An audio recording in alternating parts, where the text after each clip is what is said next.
Dalam nama Bapa dan Putra dan Roh Kudus. Amin. Allah yang Maha Kuasa dan Kekal, kami bersyukur karena Engkau selalu mendampingi, membimbing, menghibur, dan menghidupkan kami melewati masa pandemi ini. Kehadiran-Mu yang nyata dalam banyak hal menumbuhkan harapan kami akan hidup yang lebih baik dan akan keselamatan kekal yang Engkau janjikan.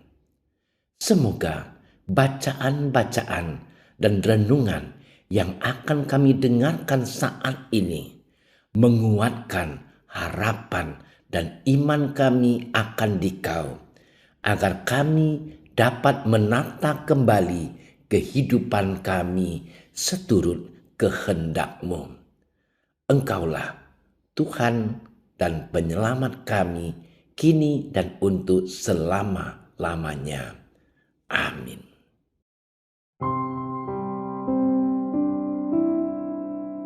Pada suatu kali, banyak orang berduyun-duyun mengikuti Yesus dalam perjalanannya.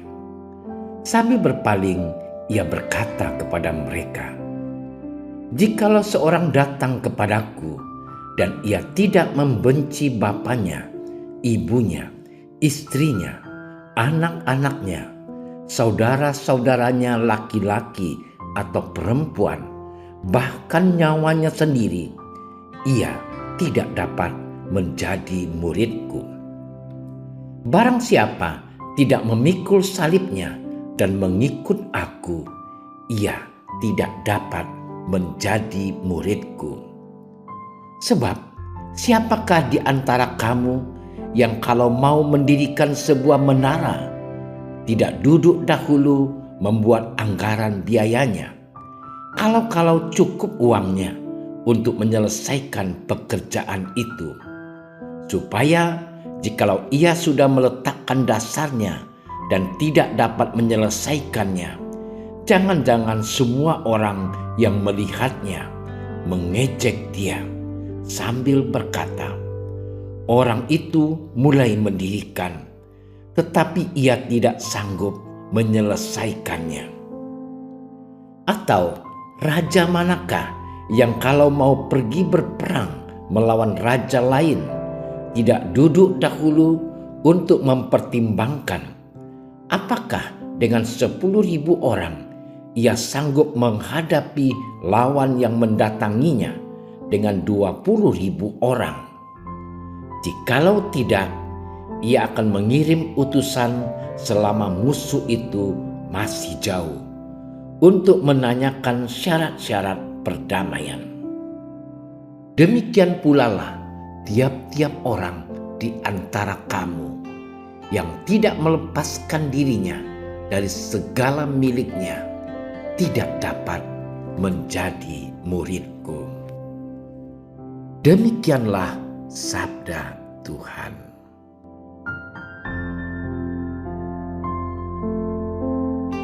Saudara-saudariku seiman yang dikasihi Allah, hari ini kita memasuki minggu biasa yang ke-23. Di samping itu, gereja secara khusus menempatkan bulan September sebagai bulan kitab suci.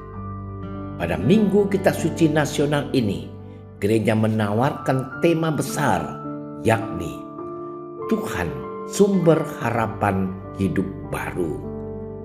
Dengan rujukan nas kitab suci yang diambil dari kitab Amos dan Hosea, "Carilah Tuhan, maka kamu akan hidup." Dari Amos bab 5 ayat 6. Tema ini sengaja dipilih mengingat situasi pandemi semakin mereda dan gereja mengarahkan pandangan kita untuk melihat harapan baru kepada Tuhan. Hanya pada Tuhan kita mendapat kebebasan dari segala tekanan, penindasan, wabah penyakit, dan berbagai jenis penderitaan. Lewat tema ini kita diminta untuk merenungkan 4 poin utama selama bulan kitab suci, yakni Yang pertama, Allah sumber harapan untuk menangkis mentalitas keagamaan palsu. 2. Allah sumber harapan untuk melawan ketidakadilan. 3. Allah sumber harapan karena kasih setianya. 4. Allah sumber harapan karena kerahimannya. Saudara-saudariku seiman yang dikasihi Allah, kutipan Injil pada hari Minggu ini bagi telinga kita mungkin terdengar terlalu keras. Kalau diartikan secara harafiah, letterlet, atau tidak disertai dengan pemahaman yang baik, gereja mungkin akan menjadi kosong dan kita para pengikut Kristus secara perlahan-lahan mundur satu persatu. Jika seandainya kita gagal paham terhadap perkataan Yesus, saudara-saudari, pada kesempatan ini Yesus memasang kriteria harga mati yang tak bisa ditawar-tawar apabila ingin menjadi seorang muridnya. Waktu itu banyak orang mengikuti Yesus yang diungkapkan penginjil dengan kata berduyun-duyun. Mereka tertarik dengan popularitas yang dimiliki Yesus. Yesus mendapat tempat di setiap hati, menjadi buah bibir semua orang, disambut di mana-mana, dikagumi karena banyak tanda menakjubkan yang dilakukannya.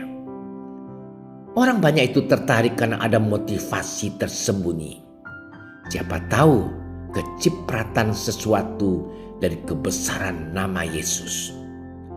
Budaya dan mentalitas mumpungisme, numpang tenar, kendati pun hanya sebatas murid. Cara penggabungan diri dengan motivasi yang kurang murni dan dangkal inilah yang dibaca oleh Yesus sehingga memberi ukuran untuk menjadi seorang muridnya. Saudara-saudariku yang terkasih, Yesus berkata, "Jika seseorang datang kepadaku dan ia tidak membenci bapaknya, ibunya, istrinya, anak-anaknya, saudara-saudarinya, bahkan nyawanya sendiri, ia tidak dapat menjadi muridku. Barang siapa tidak memikul salibnya dan mengikuti aku, ia tidak dapat menjadi muridku. Demikian pula lah tiap-tiap orang di antara kamu yang tidak melepaskan dirinya dari segala miliknya tidak dapat menjadi muridku." Saudaraku yang terkasih, apakah Yesus memberi suatu kriteria yang bertentangan dengan kaidah norma hidup manusia? Sebenarnya, sudah dari perjanjian lama, Allah memberi perintah untuk menghormati ibu bapa. Pada bagian lain pengajarannya, Yesus sendiri juga sangat menekankan sikap hormat dalam keluarga dan saling mengasihi sebagai saudara dan saudari. Lalu, apa sebenarnya maksud Yesus berkata demikian? Saudara-saudariku yang dicintai Tuhan, bukan pertentangan ataupun kebencian yang hendak ditawarkan oleh Yesus, melainkan supaya para pengikutnya tahu apa yang lebih penting dan utama dalam kehidupannya sebagai murid Kristus. Barangkali kita akan sangat terbantu untuk memahaminya dengan ungkapan Yesus yang bernada sama. Barang siapa mengasihi bapak ibu, anaknya laki-laki atau perempuan lebih daripadaku, ia tidak layak bagiku. Di sini kita sampai pada persoalan mengenai prioritas dan skala nilai dalam hidup. Dari mereka ataupun kita yang mau mengikutinya, Yesus menuntut cinta melebihi cinta kepada semua orang yang disayangi dan kelekatan terhadap harta dunia. Maka sebelum memutuskan menjadi pengikut Yesus Kristus, sangat baik merenungkan terlebih dahulu tuntutan dan konsekuensi menjadi murid Yesus. Saudara-saudariku yang terkasih, kita diundang untuk belajar menjatuhkan pilihan dan melaksanakan tuntutan dari pilihan. Namun sering kita sadar bahwa ada sesuatu yang lebih penting, tetapi kita kerap mengorbankan yang lebih penting untuk sesuatu yang kurang penting. Untuk beriman dengan teguh, kita tahu harus selalu mengorbankan yang lain. Tetapi kesalahan yang sama tetap terulang. Manusia kerap lebih bodoh dari keledai yang tak pernah jatuh dalam jurang yang sama. Saudaraku yang terkasih, misa hari Minggu kita tahu sebagai sesuatu yang penting, tetapi kita menempatkannya mungkin pada posisi terakhir. Kita mendahulukan yang lain hingga akhirnya kita datang misa sudah terlambat atau bahkan tidak datang pada hari Minggu ke gereja.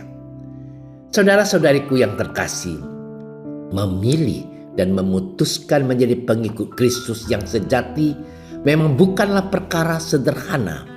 Konsekuensinya kerap begitu berat. Kalau mau menjadi murid yang sejati dan tangguh serta setia. Untuk lebih menjelaskan maksud ini, Yesus menggunakan dua perbandingan. Orang yang kalau mau mendirikan sebuah menara dan raja yang mau berperang. Baik orang yang mau mendirikan menara maupun raja yang hendak mengadakan perang harus terlebih dahulu membuat kalkulasi dan perhitungan yang cermat agar jangan terkendala di tengah jalan. Segala sesuatu harus diperhitungkan semenjak awal. Kalau tidak mau menjadi bahan tertawaan orang lain atau mundur di tengah jalan. Demikian orang yang mau mengikuti Yesus pertama-tama harus mengadakan perhitungan apakah ia sanggup untuk mengikuti Yesus hingga akhir. Yesus tidak menghendaki orang yang suam-suam kuku, setengah-setengah hati. Menjadi pengikut Kristus tidak cukup hanya dokumen surat permandian. Harus berani menomorduakan kepentingan pribadinya, sama seperti jemaat-jemaat perdana yang berani mengalami penganiayaan, pengejaran, penyiksaan, bahkan kemartiran dengan menumpahkan darah sebagai wujud kesetiaan mereka pada Kristus. Sejarah memperlihatkan bagaimana sejumlah orang kudus kendati mesti menghadapi aneka tantangan dan kesulitan, mereka tetap mempertahankan dan membela keyakinan mereka dengan teguh. Saudara-saudariku yang dicintai Tuhan, iman akan Kristus menduduki peran yang amat penting dan tak bisa dibandingkan dengan pekerjaan lain, hobi, kesenangan pribadi, piknik, atau ribuan kegiatan lain. Iman adalah perkara yang serius, dan untuk itu orang mesti berani dan siap mempertaruhkan segala sesuatu untuk mengutamakannya. Pertanyaan bagi kita ialah, apakah bagi kita menjadi pengikut Kristus, beriman merupakan suatu nilai luhur yang perlu dibela dan dipertahankan, atau hanya karena tuntutan sosial dalam hidup kita? Beranikah kita mengorbankan waktu, kenikmatan dunia, dan selera pribadi demi memupuk dan menikmati kualitas iman kita? Bukan kuantitas, tetapi kualitaslah yang paling penting. Iman akan Kristus mesti menjadi sesuatu yang serius dalam hidup kita untuk disebut sebagai seorang murid dan pengikut Kristus yang sejati. Tuhan memberkati kita. Ya Allah yang Maha Kasih, berikanlah kami cinta sama seperti cinta-Mu kepada kami yang tiada batas. Untuk menjadi murid-Mu, kami seringkali merasa malu ataupun tidak berani berkurban. Untuk itu Tuhan, kami memohon supaya Engkau membuka hati dan budi kami, supaya kami mampu menangkap segala kehendak-Mu dalam hidup kami, secara khusus dalam mengisi bulan kitab suci ini. Kami mau mendekatkan diri kepadamu dengan serius lewat sabda dan firman-Mu yang tertuang di dalamnya. Engkau kami muliakan, kini dan sepanjang masa. Amin. Kami berdiri di hadapan-Mu, ya Roh Kudus. Pada saat kami berkumpul di dalam nama-Mu, bersama-Mu sendiri yang membimbing kami, membuat diri-Mu nyaman berdiam di hati kami. Ajarilah kami jalan yang harus kami tempuh dan bagaimana kami harus mengikuti jalan itu. Kami lemah dan berdosa. Jangan biarkan kami mendukung kekacauan. Jangan biarkan kebodohan menuntun kami ke jalan yang salah. Jangan pula keberpihakan mempengaruhi tindakan-tindakan kami. Kiranya kami menemukan di dalam Engkau kesatuan kami, agar kami boleh berjalan bersama menuju kehidupan abadi dan tidak menyimpang dari jalan kebenaran dan apa yang benar.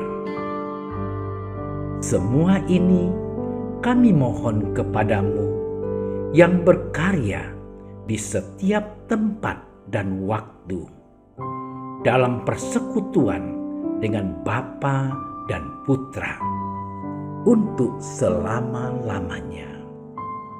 Amin. Bapa kami yang ada di surga, dimuliakanlah nama-Mu. Datanglah kerajaan-Mu. Jadilah kehendak-Mu di atas bumi seperti di dalam surga. Berilah kami rezeki pada hari ini, dan ampunilah kesalahan kami, seperti kami pun mengampuni yang bersalah kepada kami. Dan janganlah masukkan kami ke dalam percobaan, tetapi bebaskanlah kami dari yang jahat. Amin. Salam Maria, penuh rahmat, Tuhan sertamu. Terpujilah engkau di antara wanita, dan terpujilah buah tubuhmu Yesus.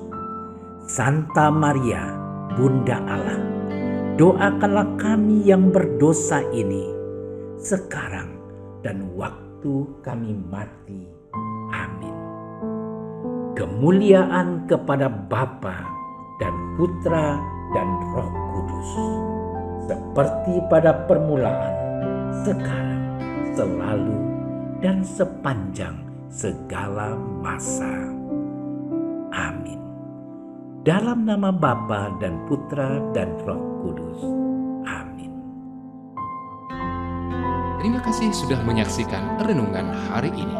Jangan lupa like, subscribe, dan aktifkan tombol loncengnya agar Anda yang pertama mendapatkan notifikasi updatean renungan harian dari Komsos Keuskupan Padang, dan bagikan ke sosial media agar saudara-saudara kita dapat mendengarkan dan merenungkan firman Tuhan.